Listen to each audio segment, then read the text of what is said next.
Lapit na ako guys sa bahay guys. Isang street na lang ay amin na guys. Dito ako guys naglakad para maraming sasakyan, hindi boring. Hindi, ito na lang talaga guys. Malapit na ako guys darating sa bahay namin. Isang liko na lang ay amin na. Lakad-lakad lang si Manang. Inikot ko na yung pipisya guys. Kanina pa ako naglakad. Sayang wala akong data para makita nyo sana kung gaano kalayo ang nilalakad ko. At saka full storage na din ako, kaya hindi ko lahat binivideo guys.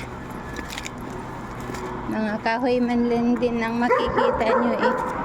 Wala din kayo ba makita kung di kahoy at saka mga sasakyan guys. Diba? Yan lang ang makita nyo sa aking paglalakad dito sa kalsada ni Manang. Hi guys, buhay talaga no. Ito si Miss Gala Girl. Si Manang Gala-Gala. Yan. Yan na guys. Ako ay malapit na talaga. Yan. Ang laki ng puno nito. Oh. Ang laki ng puno. Oh, laki ng puno dyan. Yan. Street na namin dito guys. Paliko na si Manang sa aming street. Dito na ako guys.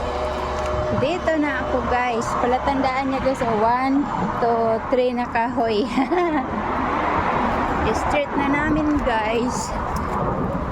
Dito na si Manang. Baka may sasakyan bigla. Takbo si Manang guys. Dito na ako guys sa amin. Dito na si Manang. Ito yung street namin. Kaya yan, malaking puno din yan.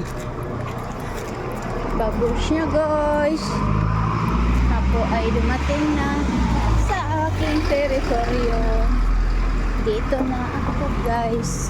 Ito yan sa amin. Ito na ako. Nasa labas na ako. Ito na si Manang, diba? Yan. Diba? Yan ang palagi nyong makikita sa akin yan. Yung puno na yan. Yan. Sa mga videos ko guys.